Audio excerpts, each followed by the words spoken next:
والله حضراتكم هتخسروا كتير جدا لو ما شفتوش الفيديو ده. شوفوا الفيديو.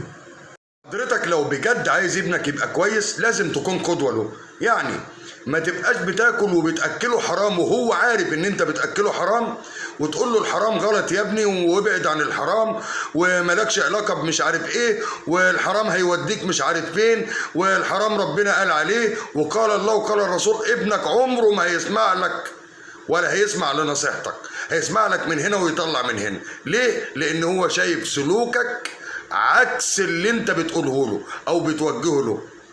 نفس الحكايه، ما تبقاش بتشرب مخدرات وبتتعلف عليها 24 ساعه وتقول له يا ابني المخدرات غلط، المخدرات هتدمر صحتك، المخدرات لازم هتجبرك انك تتلم على شله السوق، المخدرات هتشوه سمعتك، المخدرات هتدخلك السجن، المخدرات ممكن تقضي عليك، ومستني ان ابنك يسمع منك او يسمع توجيهك او يسمع نصيحتك. لا، ما هو شايفك بتتعلف عليها 24 ساعه فمش هيسمع لنصيحتك.